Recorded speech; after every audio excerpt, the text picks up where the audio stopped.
Peace be upon you, grade 9 students. I hope you are well. In this video, we are going to study Chapter 1, Activity 4 from Foods to Nutrients, Part 1. Before we start, prepare these materials: a notebook and a pen, your support guide, and a phone or laptop. And please follow these instructions.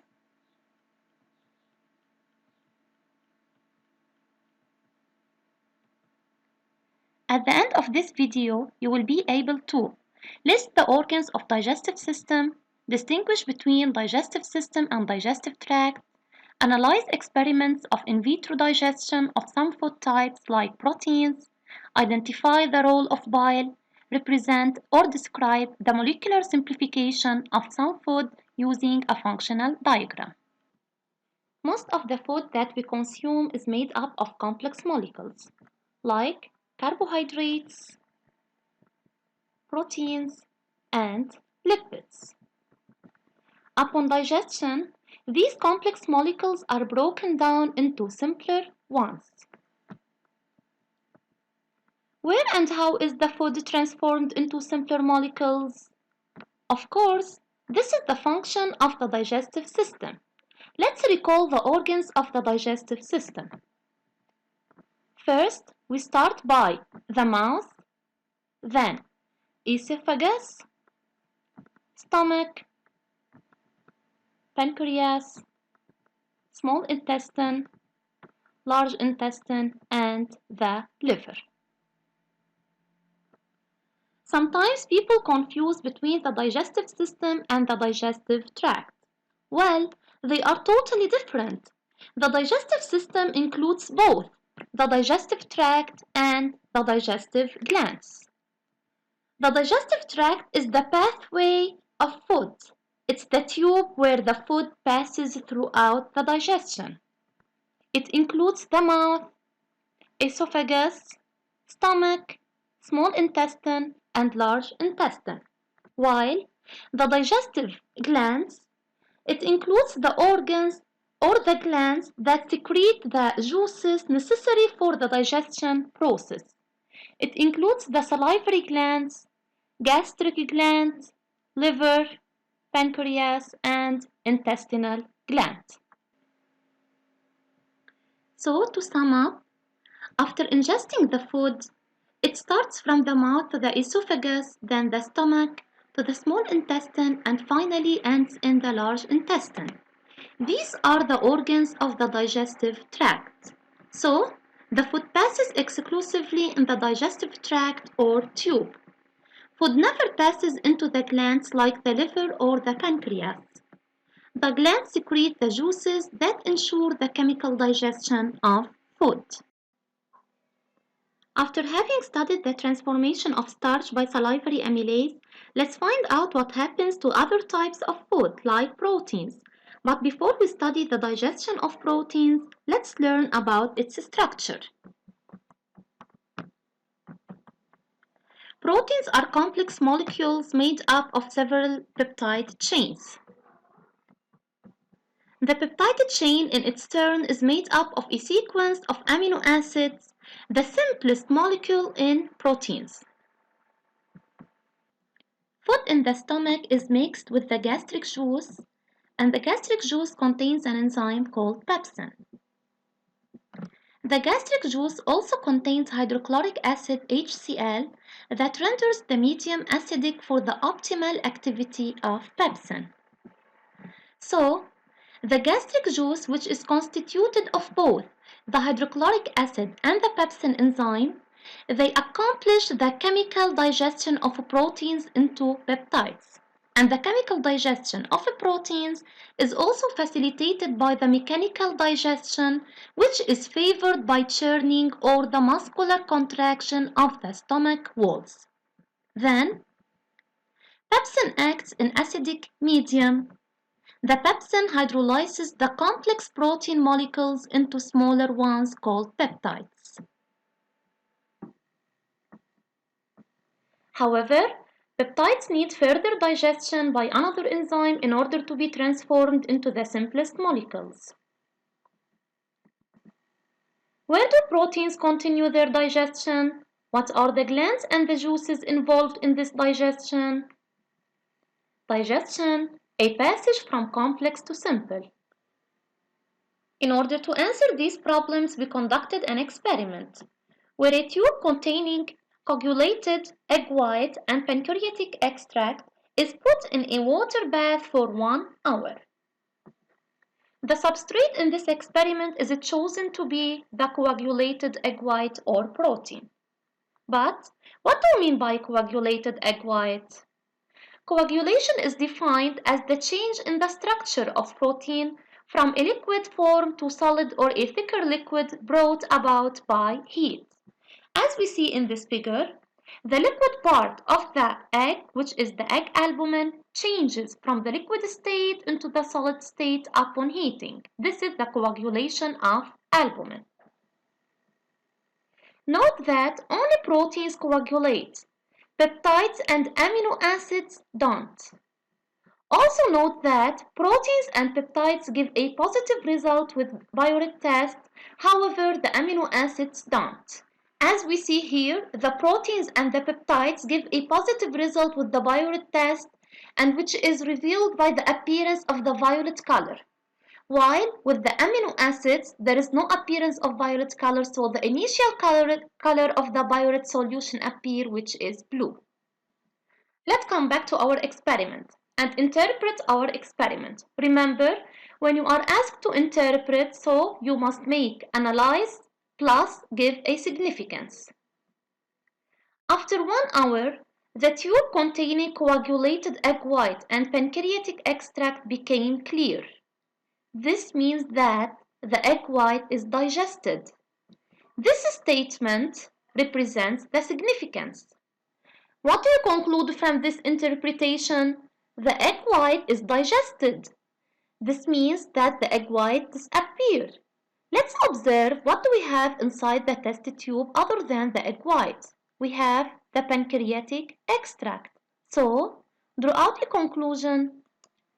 The conclusion is the pancreatic extract contains an enzyme that acts on proteins.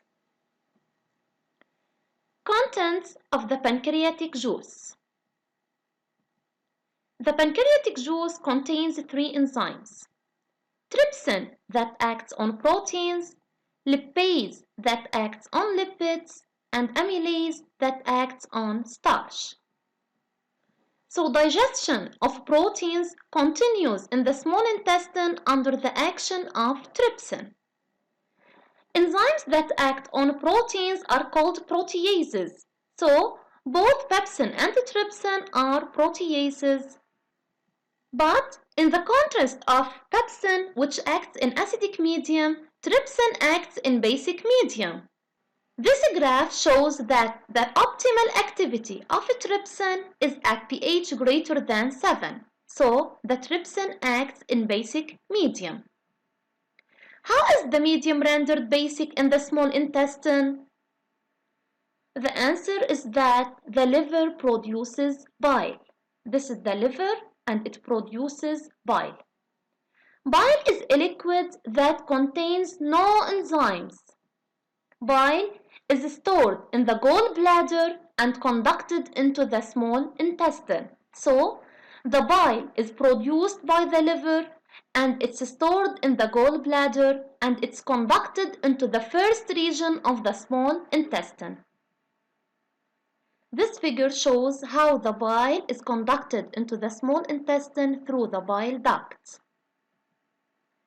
It renders the medium basic for the optimal activity of intestinal enzymes. Application. The adjacent figure represents an experiment that aims to study the digestion of a piece of meat in presence of pancreatic juice. This figure shows the presence of 2 tubes A and B.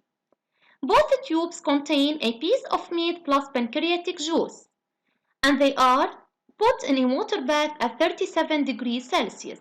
The only difference between these 2 tubes is in the chemical medium, where in tube A, pH equal 8.5, while in tube B, pH equal 2. Let's start by the questions.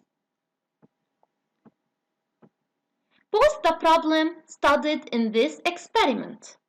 Remember that the problem is a scientific question and it must end by a question mark. What is the suitable chemical medium for digestion of meat by pancreatic juice? Name the protease present in the pancreatic juice. It's what? Trypsin. Construct a table showing the experimental conditions and the result of the experiment in tubes A and B. In order to construct this table, you must mention all the conditions or all the variables which are found in the experiment and the results obtained from this experiment. The table below shows the experimental conditions and results at the end of the experiment in tubes A and B. This is the title of the table. And this table, we have the substrate, which is the meat in both tubes A and B. The juice used is the pancreatic juice, also in both A and B. The temperature is 37 degrees. The time or the duration is 60 minutes. The only difference between them is the pH, where pH in tube A is 8.5 while in B is 2. And the result with the biorit test is the appearance of violet color in tube B while the presence of the blue color in tube A. Interpret the results of the experiment. Always try to start your interpretation with the results of the experiment. After 1 hour, biorit test gave a blue color negative result in tube A where pH equal to 8.5. This indicates that there are no more proteins in this tube. However, biorit test gave a violet color in tube B where pH equal to. This indicates that proteins still exist in tube B. Derive a conclusion concerning the tube where digestion took place. Digestion took place in tube A where pH equal 8.5. Determine the biorit test result in tube B if the pancreatic juice is replaced by gastric juice. Remember that in verb determine, we start by logical reasoning depending on our acquired knowledge and the given information, and then we give the answer. Think, which enzyme does the gastric juice contain? And in which chemical medium does the gastric juice act? Since the gastric juice contains pepsin, which acts in acidic medium, then the chemical medium in tube B is suitable for the pepsin activity, which is pH equal to. Pepsin hydrolyzes proteins into peptides, so the biorit test result will be positive and it will give a violet color, since the peptides give a positive result with the biorit test. Draw a functional diagram that shows the hydrolysis of meat that took place in tube A. First, we represent the structure of the protein. The protein is digested by trypsin to produce peptide, and then the peptide is further digested by trypsin to produce the final product, which is the amino acids. You must write your legend where this arrow used in the figure represents the word produce. Of course, we don't forget the title. The title is a functional diagram that shows the digestion of meat in tube A. Summing up, the digestive system is made up of the digestive tract and the digestive glands. The digestion of proteins starts in the stomach, where the gastric gland produces the gastric juice. The gastric juice contains the pepsin enzyme. The pepsin enzyme transforms the proteins into peptides. Digestion of proteins continues in the small intestine. The liver also produces the bile. The bile makes the chemical medium basic. The pancreas releases the trypsin enzyme. The trypsin digests or transforms the proteins and peptides into amino acids. You will be assigned to copy and memorize the summing up, Solve questions number 11, page 12, plus number 15, page 15 on the support guide. I hope you enjoyed the lesson. Keep safe.